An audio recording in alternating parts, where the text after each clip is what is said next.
అమరావతి ఆంధ్రుల రాజధాని. ఇది ఆంధ్రప్రదేశ్కి ఒక సన్రైజ్ క్యాపిటల్ సిటీ. ఇక్కడ అభివృద్ధి దశలు ఇలా కొనసాగుతున్నాయి.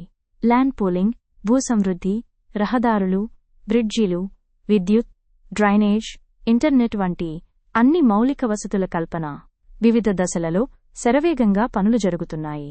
అంతర్జాతీయ విమానాశ్రయం, outer ring road, inner ring road, ప్రధాన రహదారులు, ఫ్లైఓవర్లు, సచివాలయం, ప్రభుత్వ కార్యాలయాలు, హైకోర్టు, మంత్రులు, న్యాయమూర్తులు, ఐఏఎస్, ఐపీఎస్ అధికారులకు గృహ నిర్మాణాలు. ఈ అన్ని మౌలిక సదుపాయాలు పూర్తయిన తర్వాత భూములు కేటాయించబడిన ప్రభుత్వ శాఖలు, ప్రైవేట్ కంపెనీలు తమ భవనాలను నిర్మించి కార్యకలాపాలను ప్రారంభిస్తాయి. అంతర్జాతీయ airport, smart city, sports city, కొత్త railway line, outer ring road నిర్మాణం పూర్తయిన తర్వాత ఒక సామాన్య వ్యక్తి కూడా తన స్వంత ఇల్లు నిర్మించడానికి ముందుకు వస్తాడు.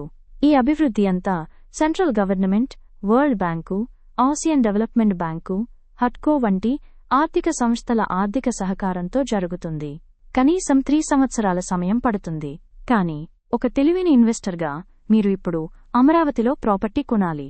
అభివృద్ధి పూర్తయ్యే వరకు ఓపికగా వేచి ఉండాలి. ఒక్కసారి అభివృద్ధి పూర్తయిన తర్వాత ప్రాపర్టీ ధరలు భారీగా పెరిగిపోతాయి. అందుకే వారాహి ఇన్ఫ్రా మీకు సూచన ఇస్తోంది. ఇప్పుడే కొనండి, అభివృద్ధికి వెయిట్ చేయండి. మాకు గుంటూరు, అమరావతి రోడ్ మరియు రాజధాని ప్రాంతాల్లో ప్రాజెక్టులున్నాయి. ప్రత్యేక ఆఫర్ల కోసం వెంటనే సంప్రదించండి. పి. శ్రీనివాసరావు గారు, ఎగ్జిక్యూటివ్ డైరెక్టర్, ఫోన్ 8341152239.